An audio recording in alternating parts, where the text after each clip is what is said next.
P T I کے نیازی group جو کہ دہشت گردی میں پاکستان کے اندر اور اسرائیل انڈیا سے فنڈنگ لینے کے ثبوت جو موجود ہیں ان کے فیصلے آزادانہ ہونے پر یہ بات درست ہے، مگر یہ بھی بات درست ہے کہ آنے والے جو حکومت ہے اس کے لیے کسی باری کا کوئی فیصلہ نہیں ہوا کہ اگلی باری کس کی. یہ فیصلہ صرف اور صرف عوام کر سکتے ہیں انتخابات میں. جو فیصلہ عوام کریں گے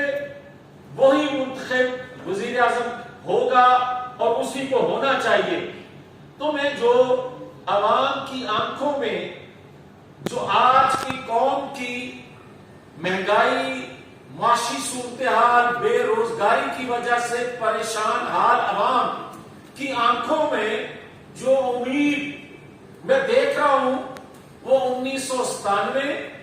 اور 2013 سے زیادہ عوام نواز شریف سے امید باندھے ہوئے ہیں. اور اگر منصفانہ انتخابات، آزادانہ لیول پلینگ فیلڈ دی گئی قوم کو تو نواز شریف کو 1997 2013 سے زیادہ 2/3 اکثریت سے لوگ نواز شریف کو چوتھی بار منتخب وزیر اعظم کریں گے. وہ سمجھتے ہیں کہ نواز شریف پہلے تو صرف عوام کے دلوں کی دھڑکن تھا، عوام کی امیدوں کا مرکز تھا. آج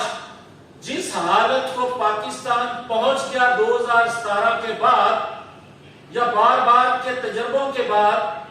تو اداروں میں بیٹھے لوگ بھی نواز شریف سے امید باندھ چکے ہیں. جو کبھی سابق ہونے والے لوگ یا کبھی یہ سوچ پائی جاتی تھی نواز شریف کی مقبولیت کے خلاف،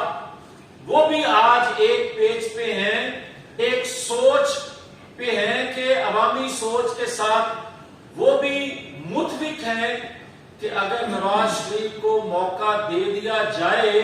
عوام کی خواہشات کے مطابق آزادانہ حکومتی پالیسیاں بنانے کا موقع دے دیا جائے، تو 2 سال کے اندر اندر نواز شریف پاکستان کو 2017 کی طرح ایک ترقی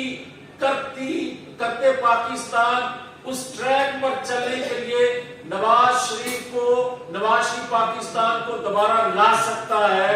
اور میں اس امید سے کہ پاکستان کے اندر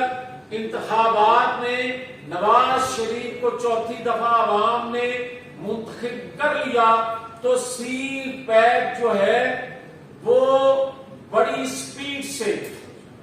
نہ صرف مکمل ہو جائے گا بلکہ اس کے ثمرات 2 سال کے اندر اندر قوم کی جھولی میں آئیں گے، جس سے خوشحالی پاکستان کے اندر آئے گی اور ڈالوں کی برسات ہوگی 2 سال کے اندر نواز شریف کے آنے سے. تو میں اس امید سے کہ اب تمام جو اداروں کے اندر لوگ ہیں وہ بھی ایک عوامی سوچ سے ہم آہنگی رکھتے ہیں، مثبت سوچ رکھتے ہیں. موجودہ ادارے کے سربراہ ہوں یا ایک ادارے کے آنے والے سربراہ ہوں، آئین قانون کے مطابق سارے لوگ پاکستان کو چلانا چاہتے ہیں، اس لیے کہ بڑے تجربے ہو گئے، اس لیے کہ 2017 سے جو آئین کے مطابق پاکستان نہیں چل رہا تھا اس سے جتنے مسائل پیدا ہو گئے، یا ایک پولیٹیکل ادارے جو ہونے جا رہے ہیں یا ایک خود احتسابی ایک ادارے کی جانب سے ہو گئی، دیگر اداروں سے امید پاکستانی قوم کو ہے. اس کے بعد ہم سمجھتے ہیں کہ پاکستان کے اندر انتخابات منصفانہ ہوں گے اور پاکستان کی امیدوں کا جو محور نواز شریف ہیں وہ چوتھی دفعہ پاکستان کے پرائم منسٹر بنیں گے. شکریہ.